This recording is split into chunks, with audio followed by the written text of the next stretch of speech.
శాశ్వతంలో కారణపుత్రుడా జీవాధిపతి జీవము కలిగిన మా రక్షక మీ పాదములకు లెక్కలేని స్తోత్రములు వందనాలు చెల్లిస్తున్నాం. ఇప్పుడు వరకు ప్రభా పాటల ద్వారా మీకు మహిమ తెచ్చుకొని మా తండ్రి మీ పాదములకు లెక్కలేని స్తోత్రం నాయన. ఇప్పుడు ప్రభా ఇదిగో తండ్రి వాక్య పరిచయంలో మీరు తోడండి, మీ ఆత్మాభిషేకం దయచేయండి. ఎవరు నిలబడినప్పటికీ ప్రభా మీరే అధ్యక్షత వహించి మీరే మాట్లాడి బిడ్డలకు కావాల్సిన వర్తమానం అందించండి. ఒకవేళ ఇక ప్రయాణంలో ఎవరైనా ఉంటే వారిని కూడా సకాలంలో నడిపించి మీకు మహిమ తెచ్చుకొని మీరే తోడుకుండా ఆదరించి ఆయన చేసి కాపాడమని యేసు ప్రభు పరిశుద్ధ నామమున అడుగుతున్నాం పరమ తండ్రి. ఆమేన్. దేవుని స్తోత్రములు. ఇప్పుడు మన మధ్యన ఉన్నటువంటి దాస్ పాస్టర్ గారు వచ్చి దేవుని మాటలు అందిస్తారు. మీరు జాగ్రత్తగా వినాలని మీకు మనవి చేస్తున్నాం. సర్వోన్నతుడా సర్వశక్తి కలిగిన మా పరలోకపు తండ్రి, మీ ఘనమైన నామానికి వందనాలు స్తోత్రములు ప్రభు.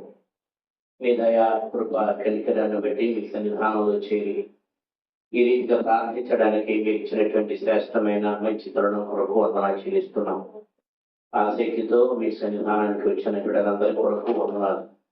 మీ దీవెన ఆశీర్వాదం బిడ్డల పక్షంగా ఎల్లవేళ తోడుగా ఉంచి ఆశీర్వదించి కురుసుకి మహిమ మీరు పొందమని అడుగుతూ ప్రార్థన చేస్తున్నాం. దేవుని దాసుని మొదలుపరిచి కొద్ది నిమిషాలు నాతోనూ మాతో మీరే మాట్లాడి మహిమ పొందమని మీ ఇచ్చరాజ్యానికి వారసులుగా మమ్మల్ని బలపరిచి స్థిరపరిచి దీవించి వర్గలించమని యేసయ్య అతి శ్రేష్టమైన ఘననామంలో ప్రార్థిస్తూ వేడుకుంటూ ఉన్నాము తండ్రి. ఆమేన్. పవిత్రమైన బైబిల్ గ్రంథంలో నుండి యెషయా గ్రంథం 9వ అధ్యాయము 6వ వచనం.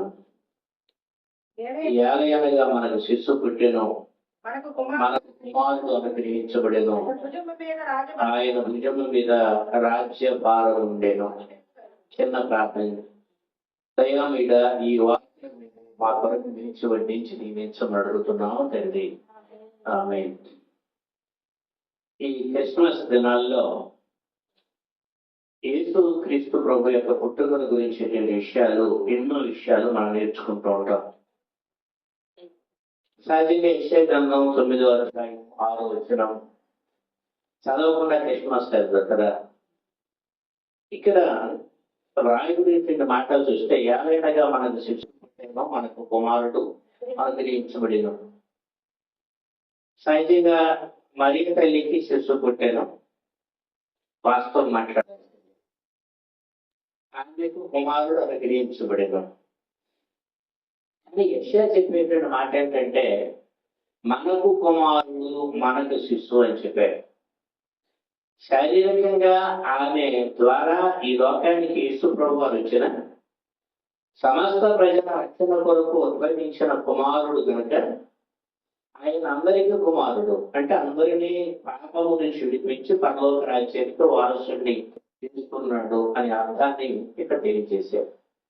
అయితే మన యొక్క బాహ్య భాగం యొక్క మూలం ఏంటంటే ఆయన భుజం మీద రాజ్య భారం ఉండేను. ఆయన భుజం మీద రాజ్య భారం ఉండడం. యేసుక్రీస్తు ప్రభు వారు మరియ గర్భాన యేసు ప్రభు వారు శరీరధారిగా ఆయన జన్మిస్తే వాక్కు అయిన దేవుడు. ఆయన భుజం మీద రాజ్య భారం ఉంది.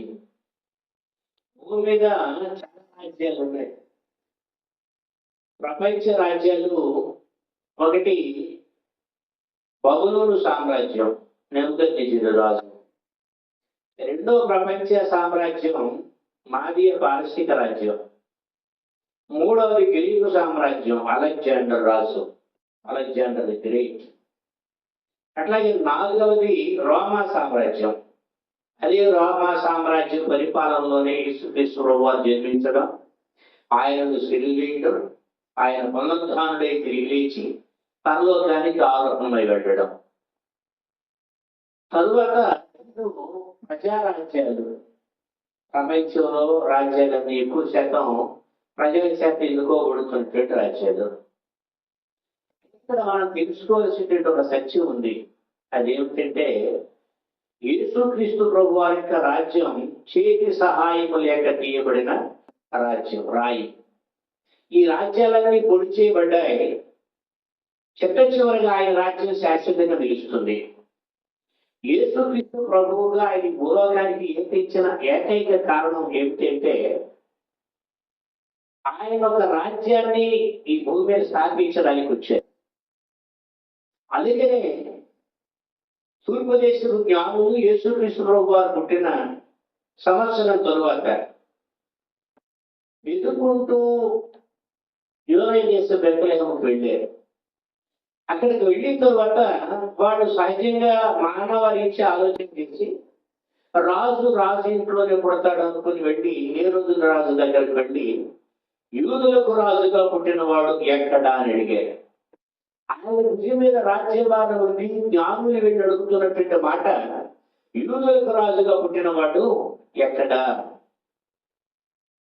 సహజంగా జ్ఞానులే వెళ్ళి అడిగితే ఏ రోజు రాజు సహజంగా నాయకుడిలోనే పుట్టాలి కదా రాజు, మరి ఇంకెక్కడ పుట్టాడు? ఆలోచన చేశాడు, కంగారు పడ్డాడు. తన ఇంటిలో పుట్టలేదన్న సంగతి గ్రహించాడు. ఆ కారణం చేత 2 సంవత్సరాల లోపు పిల్లల్ని చంపేయమని చెప్పి ఆజ్ఞ జారీ చేశాడు. ప్రియులారా, అంటే యేసుక్రీస్తు ప్రభు వారి లోకానికి వస్తే హేరోదు రాజు అనుకున్నది ఏంటంటే శారీరకమైనటువంటి రాజ్యం వస్తుంది. ఆయన శారీరకమైనటువంటి భౌతికమైనటువంటి ఈ రాజ్యానికి భౌగోళికమైనటువంటి కొంత ప్రాంతానికి ఆయన రాజ్యము అని చెప్పి అనుకున్నాడు. కానీ యేసుక్రీస్తు ప్రభు వారు ఎవరంటే రాజులకు రాజు. ఆయన ప్రపంచం అందరికీ రాజు. ఏ రాజ్యాలు పరిపాలన చేస్తున్నా ఈ రాజ్యాలన్నిటిపైన దేవుని యొక్క రాజ్యం పరిపాలన చేస్తుంది. Praise the lord. దయచేసి బైబిల్ గ్రంథంలో మాట దయచేసి చూద్దాం. దానియేలు గ్రంథం 7వ అధ్యాయం దానియేలు గ్రంథం ముందు 2వ అధ్యాయం 44 చదవండి. దానియేలు గ్రంథం 2:44.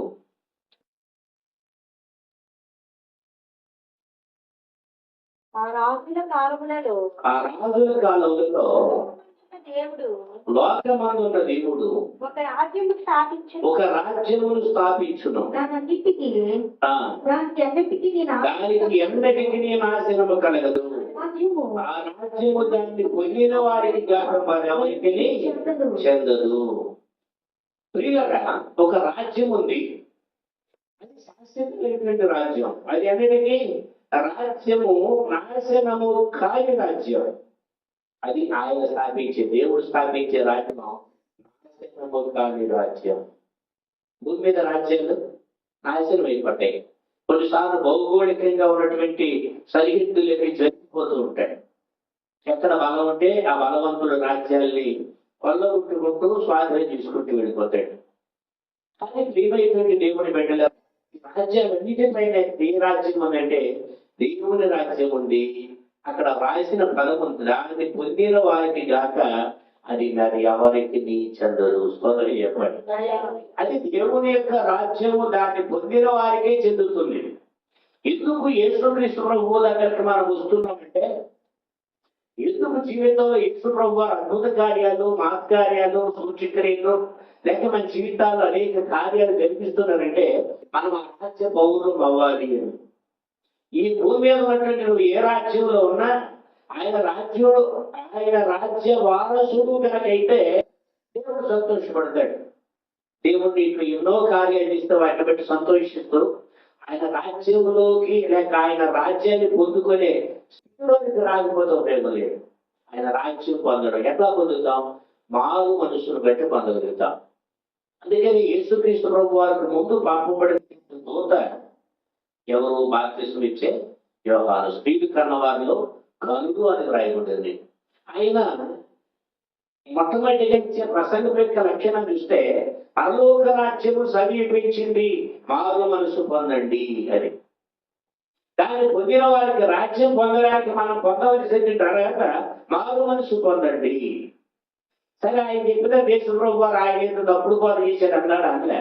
యేసుప్రభు వారు కూడా పరలోక రాజ్యం సమీపించింది, మారు మనసు పొందండి అని బోధించాడు. ఆ తదుపరి పేతురు పెంతెకొస్తు దినాన తిరిగి లేచి నిలబడి దేవుని యొక్క ఆత్మపూర్ణుడై ఆయన కూడా పలికేసిన మాట ఏంటంటే, మీరు మారు మన దేవుని యొక్క రాజ్యం సమీపించింది, మీరు మారు మనసు పొందండి. అంటే ప్రతి సందర్భంలో ఎవరు చెప్పినా ఆ రాజ్యం పొందడానికి అంతటా మారు మనసు పొందడం. ఒకటి మారు మనసు పొందడం, రెండవది మారు మనసులో నిలిచి ఉండడం. ఇంకొక మాట చెప్పాలంటే మారు మనసుకు తగిన ఫలం భరించడం, ఆయన రాజ్యంలో నిలిచి ఉండడం. ఇప్పుడు ఆయన రాజ్యం పొందడానికి మనకు అర్హత మారు మనసుకు తగిన ఫలము ఫలిస్తూ ముందుకు సాగడం. ఇది ఆయన రాజ్యం. అది ఆయన రాజ్యం పొందిన వారికే కానీ మరి ఎవరికి చెందదు. ఆ రాజ్యం అన్నిటికీ కూడా నాశనము కాని రాజ్యం, శాశ్వతమైనటువంటి రాజ్యం. చూడండి మాట బైబిల్ గ్రంథంలో వచ్చి ఆయన రాజ్యం ఎటువంటి రాజ్యం అని బైబిల్ చెప్తుందో. దానియేలు గ్రంథం 7వ అధ్యాయం 14వ వచనం.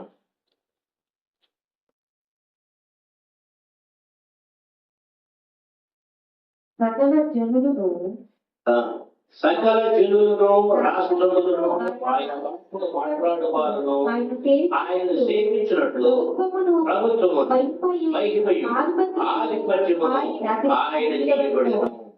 ఆయన ప్రభుత్వము శాశ్వతమైనది, అది అన్నిటికీ తొలగిపోదు. ఆయన రాజ్యము ఎప్పుడూ లయము కాదు. ఆయన రాజ్యం శాశ్వతమైనది. ఒకటి లయము కాని రాజ్యం, రెండవది శాశ్వతమైన రాజ్యం. ఇప్పుడు ఎందుకు ప్రయాస అంటే శాశ్వతమైనటువంటి ఆయన రాజ్యములో ప్రవేశించడానికి భూమి మీద ఎవరు ఎంతకాలం బ్రతికిన చివరి ఎండింగ్ మరణం ఉంది. ఎవరికైనా సరే తప్పదు. కానీ ఇది శారీరకంగా ఆత్మకు చావు లేదు. దేవుని యొక్క రాజ్యానికి వెళ్ళాలి. యేసు ప్రభు నమ్ముకోవడంలో మనకు ఉండేటువంటి రెండు ప్రయోజనాలు ఏమిటంటే, ఒకటి ఇక్కడ సౌఖ్యంగా బ్రతుకుతాం, రెండవది పరలోక రాజ్యానికి వారసులు అవుతాం. ఇప్పుడు మనం భూమి మీద జన్మించిన ప్రతి మనిషి కూడా ఒక రాజ్యంలో ఉన్నాడు. భౌతికమైన ఒక రాజ్యంలో ఉన్నాం, ఆధ్యాత్మికంగా మరో రాజ్యంలో ఉన్నాం. యేసు ప్రభువు నమ్ముకోకపోతే అది ఎవరి రాజ్యం? సాతాను రాజ్యం. ఎవరి రాజ్యం? అది సాతాను రాజ్యంలో ఉంటాం. ఇప్పుడు మనం సాతాను భౌతికంగా ఈ రాజ్యంలో ఉంటాం, కానీ సాతాను రాజ్యంలో నుంచి దేవుని యొక్క రాజ్యంలోనికి మన యొక్క జీవితాన్ని మార్చుకోవాలి, ఆయన వైపు తిప్పుకోవాలి. సాతాను రాజ్యంలో ఉండకూడదు. లోకం అంతా ఎక్కడుంది? సాతానుడు యేసు ప్రభు వారికి లోక రాజ్యములన్నీ చూపించి ఇదంతా నాదే అన్నాడు. చూడండి, అంటే అంతా నావాడే. తాగేవాడు, తినేవాడు, తూలేవాడు, కొంపలు కూల్చేవాడు, రకరకాల తత్వాలతో బ్రతికేవాళ్ళు, ఎదుటి వారిని మోసపుచ్చేవాడు, ప్రతివాడు తంత్రగుట్టు వేసుకుని అంతరాలు వేసుకుని మంత్రాలు బతికేస్తాడు, యంత్రాలుగా జీవిస్తున్నాడు. అంతే కదా. కానీ దేవుని బిడ్డలారా, ఏది శాశ్వతమైంది కాదు. ముందు సాతాను రాజ్యం వైపు వచ్చాయి, దేవుని రాజ్యం వైపు మన అడుగులు పడాలి. దేవుని రాజ్యం వారసులు అవ్వడానికి ఇప్పుడు ఆయన ఉద్యోగం మీద ఏముందట? రాజ్య భారం ఉంది. ఆయన రాజ్యము లయము కాని రాజ్యం, ఆయన రాజ్యం శాశ్వతమైనటువంటి రాజ్యం. అక్కడ 22 వచ్చిన చదవండి. 22 ఆ మహావృద్ధుడు తీర్పు తీర్చుటకు ఆ పరిశుద్ధుల దేవుని యొక్క పరిశుద్ధులట రాజ్యమును స్తోత్రం చెప్పారు. ఆ రాజ్యం పొందిన వారికి చెందుతుంది. తరువాత ఆ రాజ్యములో ఆయన రాజ్యం పొందినటువంటి వారు అందులో మళ్ళీ దేవుని యొక్క రాజ్యములో ప్రభుత్వం కూడా పరిపాలన చేస్తారట. పొందిన వారికి వారు రాజ్యమును ఏలుదురు. స్తోత్రం చెప్పాడు. ఆయన రాజ్యమును ఏలుదురు అను సంగతి గ్రహించినది. దేవుని యొక్క రాజ్యం చాలా ప్రాముఖ్యమైనటువంటి గొప్ప రాజ్యం కదా. అది ఆ రాజ్యంలో ప్రవేశించడమే గొప్ప. రెండవది ఏది అనుభూతికి అంటే ఎట్లా ఉండాలి? ఇంకా ఆత్మీయ జీవితంలో, భక్తిలో, పరిశుద్ధతలో, నీటిలో, యథార్థతలో స్టెప్స్ ఎక్కాలి పైకి. భక్తికి లోతు ఎంత లేదు, సముద్రపు లోతు ఇప్పుడు కనుక్కున్నాడు. ఆ మధ్యన దాంట్లో డబ్బున్నవాడు అడుక్కేద్దాం ఉంది, ప్రయాణం తీశారు. కింద అగాధ జలాలు పైకి ఫోర్సుగా తన్నడం వల్ల అది బ్రద్దలైపోయింది. కదా. డబ్బున్నోళ్ళు బాగా డబ్బున్నోళ్ళు తెచ్చిపోయి సముద్రం అడుగు బాగా నిలబడడం మనిషి వల్ల కానీ భక్తిలో కూడా ఎంత లోతుకు వెళితే అంత లోతు. మనం పైన ఇది గొప్ప వ్యక్తి అనుకుంటున్నామంటే ఒడ్డును పెద్దవరకు దొరుకుతాయి, లోతులోకి వెళ్తే మహా మత్స్యాలు దొరుకుతాయి, పెద్ద పెద్ద చేపలు ఉంటాయి. అంతే కదా. అడుగున మంచి బలమైన పెద్ద చేపలు ఉంటాయి, పైన ఉంటే చిన్న సమయం ఉంటాయి. ప్రియమైనటువంటి దేవుని పెట్టాలి, వ్యక్తిలో లోతుకు వెళ్ళాలి. తెలియని కొద్దీ ఉంది ఇంత గూడు కట్టుకుని నా వ్యక్తి ఇంతే వీరికి పెద్ద పబ్లిసిటీ అనుకుంటే మనం ఎదగలేం. వ్యక్తిలో ఇంకా ఏదో కోల్పోతున్నాం, ఇంకా చెయ్యాలి, ఇంకా చేయాలి. మనిషి బ్రతికినంత కాలం బ్రతకడానికి ఏం చేస్తుంటాడు? ఆర్థిక వనరుల కోసం ప్రయాసపడుతూనే ఉంటాడు. అంతే కదా. అట్లాగే ఆత్మీయ జీవితం ఎదగడం కోసం కూడా అంతకంటే ఎక్కువ ప్రయాసపడాలి. అప్పుడే ఆ రాజ్యంలో మనం అధికారం పొందుతాం. 27 వచ్చిన వాళ్ళు అక్కడ ఆకాశం అంతటి క్రిందనున్న రాజ్యమును అధికారమును అంతటి క్రింద ఉన్న రాజ్యమును అధికారమును రాజ్య మహత్యమును మహోన్నతుని పరిశుద్ధులకు చెందును. ఆయన రాజ్యము ఆయన రాజ్యము నిత్యము నిలుచును. చాలు. ప్రియమైనటువంటి దేవుని బిడ్డలారా, ఆయన రాజ్యాన్ని గురించి ఎంత క్లియర్గా రాస్తున్నాడంటే ఆకాశం అంతటి క్రింద ఉన్న రాజ్యమును అధికారమును రాజ్యమాధ్యమును మహోన్నతుని పరిశుద్ధులకు చెందును. ఎవరికి చెందుంది? అభిషేకి వాళ్ళ చెందదు, నేను గొప్ప అనుకోవడం వల్ల చెందదు. ఆయన పరిశుద్ధులకు ఎవరు చెందుతారు? పరిశుద్ధులకి చెందే రాజ్యం. దేవుడు పరిశుద్ధుడు, ఆయన రాజ్యం పరిశుద్ధమైంది, ఆయన జననం పరిశుద్ధమైంది. ఆయన దేవుడు పరిశుద్ధుడు కనుక మీరు కూడా పరిశుద్ధులుగా ఉన్నామని చెప్పారు. కాబట్టి ఇటువంటి పరిశుద్ధత కొరకు ఎవరు తీర్మానం చేసుకుని ఆయన వెంబడిస్తారో వారందరికీ ఆయన రాజ్యం చెందుతుంది. అది ఆయన భుజం మీద ఉన్నటువంటి అసలు రాజ్యభారం. ఇది అర్థం కాక ఇస్కరియోతు అనుకున్నాడు, ఆయన రాజ్యం వస్తే నేను అందులో ఫైనాన్స్ ఇస్తాను నేను అనుకున్నాడు. ఎందుకంటే ప్రభు ఏం చేశారు, అతనికి డబ్బు సంచారం చేతికి ఇచ్చాను కాబట్టి నేను ఆర్థిక శాఖ మంత్రిని అనుకున్నాడు. అని ఓ రోజు అర్థమైంది ఈయన రాజ్యం ఎప్పటికీ రాజ్యం కాలేదు. ఆయన సిలువైబడినప్పుడు అసలు అర్థమైంది నేను ఆయన అన్యాయంగా శిలువకు అప్పగించేసాను అని. శ్రీగారు అతను బ్రతకడానికి అవకాశం ఉంది కానీ చచ్చిపోయాడంటే జరిగింది. ప్రియులరా, సరే అది వేరే సబ్జెక్ట్. కానీ ఆయన ఎవరు యహలోక సంబంధమైన రాజ్యం అనుకున్నాడు. ఆయన యహలోక సంబంధమైన రాజ్యం ఉంది ఆయనకి. అదే ఆయన పరిశుద్ధులు, ఆయన సంఘముగా చేర్చబడడం ఆయన రాజ్యం. ప్రపంచంలో ఎన్ని రాజ్యాలు ఎన్ని దేశాలు ఉన్నా అన్ని రాజ్యాల్లో దేవుని సంఘం ఉంది. స్తోత్రం చెప్పాడు. సార్వత్రిక సంఘం ఆయన రాజ్యం.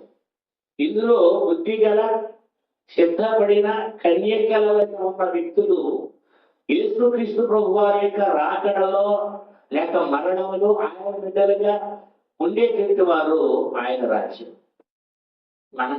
మనమందరం కూడా ఆయన రాజ్యం అవుతాం. ప్రియమైనటువంటి దేవుని బిడ్డలరా, అంటే సంఘములో 10 మంది ఉంటే కన్యకల గురించి చెప్తాం. 5 సిద్ధపడిన వారు, 5 సిద్ధపడని వారు. అంటే ఇప్పుడు సిద్ధపడిన వారిగా ఉంటేనే మనం పరిశుద్ధులు, మనకి ఆయన రాజ్యం చెందుతుంది. సిద్ధపడిన వ్యక్తులుగా మనం ఉన్నప్పుడే ఆయన రాజ్యం అంది. Praise the lord. హల్లెలూయా. దయచేసి బైబిల్ గ్రంథంలో ఇంకా 1-2 మాటలు మీకు ముందు చూపాను, దీని తర్వాత మనం నేర్చుకున్నాం. అదే విషయ గ్రంథంలో 7వ అధ్యాయం, అది 9వ అధ్యాయంలో 7వ వచనంలో ఒక మాట ఉంటుంది. సర్వకాలము దావీదు సింహాసనమును రాజ్యమును నియమించును, న్యాయములను నీతిములను రాజ్యము స్థిరపరచబడుటకు అతడు సింహాసనాసీనుడై రాజ్య పరిపాలన చేయును. రాజ్యం మీద రాజ్యభారం ఉంది. ఏ రాజ్యం అది? సర్వకాలము దావీదు సింహాసనమును రాజ్యమును నియమిస్తాడు. అంటే యేసుక్రీస్తు దేవుడు వాస్తవంగా మనం ఆలోచన చేస్తే ఇశ్రాయేలు మొట్టమొదటి రాజు ఎవరు? సౌలు రాజు. సౌలు రాజ్యం కొనసాగాలి, సౌలు రాజ్య సింహాసనం అనే పదాలు రావాలి. కానీ సౌలు భక్తిలో కొద్ది అడుగులు ముందుకు వెళ్ళిన తర్వాత గర్వము చేత, ఆజ్ఞలను ధిక్కరించుట చేత, శబ్దమైన దాన్ని ఉంచుకున్న చేత, దైవజనుడు చేయవలసిన పని దాన్ని చేయుట చేత దేవుడికి దూరం అయిపోయాడు, ఆత్మ కూలిపోయాడు. ఇప్పుడు దేవుడు యెషయా కుమారులు ఆఖరి వాడు, గొర్రెల దగ్గర ఉన్నవాడు. మిలిటరీలో ఉన్నట్టు పనికి రాలేదు, గొర్రెలు అక్కడ పనికి వచ్చాడు. స్తోత్రం చేయండి. ఇప్పుడు ప్రణాళిక గొప్ప ఉంటుంది కదా. ఇప్పుడు దావీదు తొలగిపోయినట్టు, సౌలు తొలగిపోయినట్టు, అంతకంటే దారుణంగా దావీదు తొలగిపోయిన సందర్భం ఉంది. అయినా ప్రవక్త ఇచ్చిన మాటలకు లోబడ్డాడు. అది ఆశీర్వాదం. ప్రవక్త ఎప్పుడైతే చెప్పాడో వెంటనే తనకు తానే చేశాడు, పూర్తిగా మగ్గిపోయాడు, దేవుని దగ్గర పశ్చాత్తాపంతో ప్రార్థన చేశాడు. అందుకని దావీదు పేరు స్థిరంగా ఉండిపోయింది. భౌతికమైనటువంటి ఇశ్రాయేలు జనాంగ దేవుడు ఏర్పాటు చేసుకుని, అందరూ దావీదుని ఏర్పాటు చేసుకుని అదే సింహాసనం మీద దేవుడు పరిపాలన చేయబోతున్నాడు, అదే సీయోనులో నుండి. Praise the lord. కాబట్టి ఆయన సింహాసనాసీనుడిగా.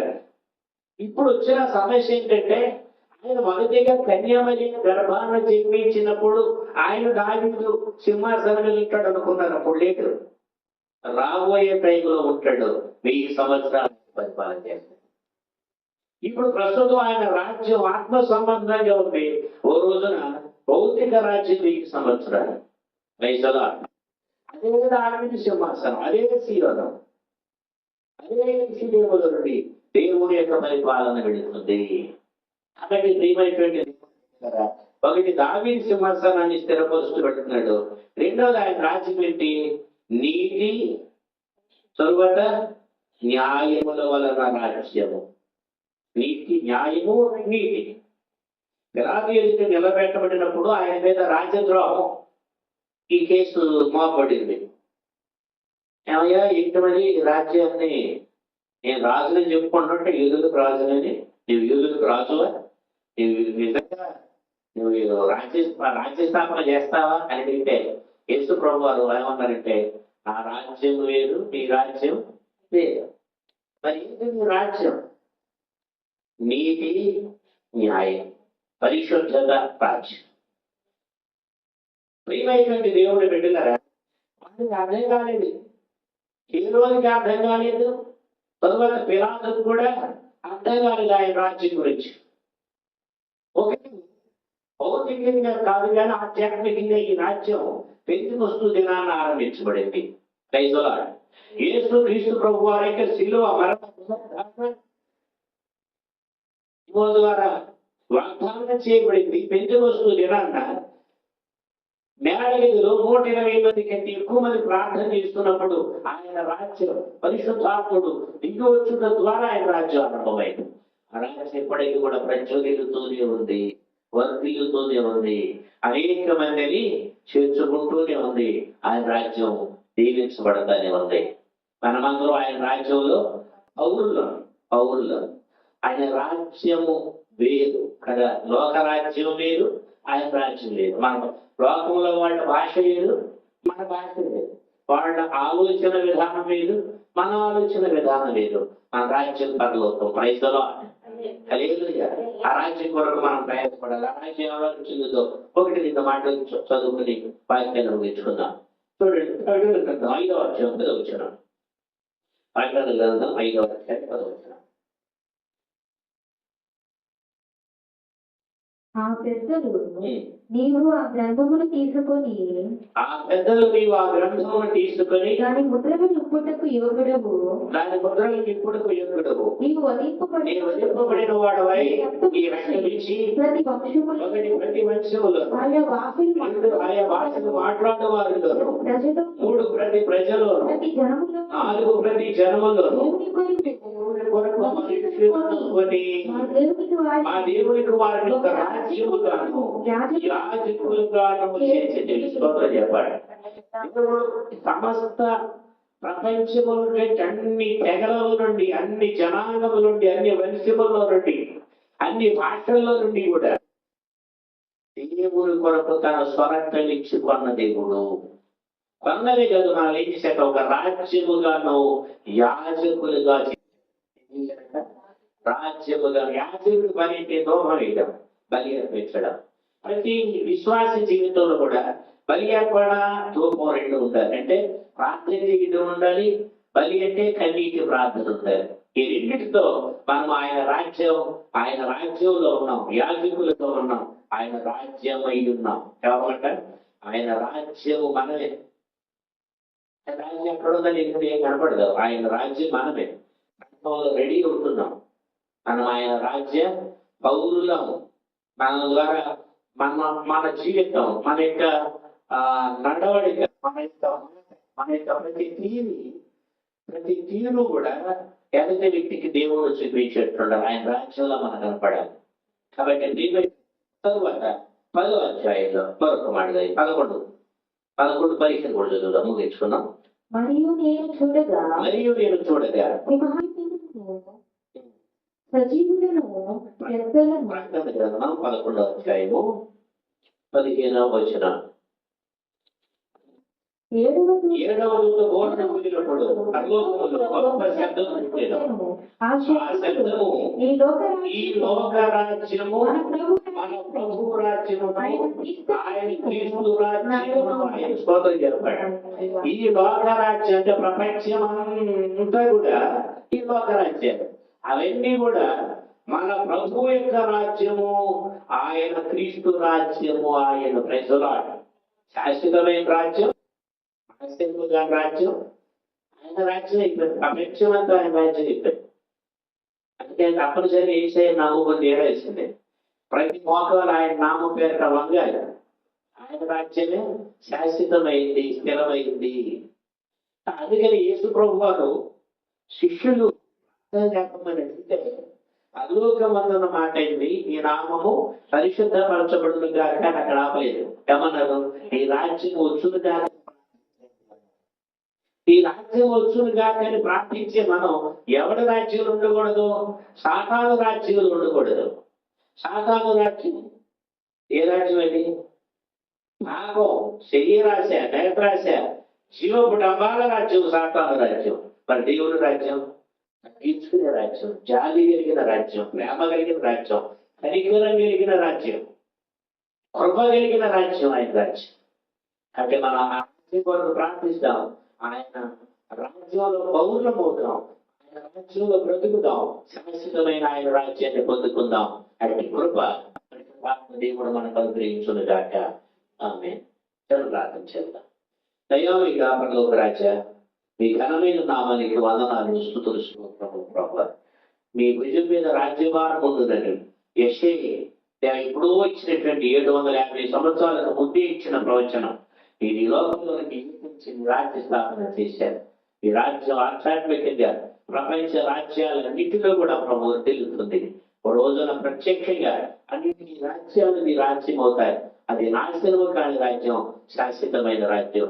ఆ రాజ్యం కొరకు మేము ప్రయాసపడుతూ ఆ రాజ్య పౌరులుగా మేము ఉండడానికి అనేక మందిని రాజ్య పౌరులుగా చేర్చుకున్నటకు యోగ్యతను మాకు దయచేసి ఆ రీతిగా మమ్మల్ని బలపరచడమిచ్చమని ఇక్కడ మీ రాజ్య స్థాపనలో తండ్రి భాగ్యం ప్రార్థన మందిరం ద్వారా జరుగుతున్న ఈ పరీక్షను బహుగా దీవించి ఆస్వాదించండి. స్థానిక దైవజనులు మోషే గారిని బట్టి ఎక్కడ విశ్వాసులు పెట్టినారు వర్ధలు చేయండి. మీరు అక్కడ కొరకే మమ్మల్ని అందరినీ సిద్ధం చేస్తూ అనేక ఆత్మీయతను గడిపించి ప్రభుత్వమని ప్రార్థిస్తూ అడుగుతున్నాము తండ్రి. అందరికీ వందనాలు. ప్రభు మిమ్మల్ని మీ కుటుంబాలు దీవించుగాక. ఆమేన్.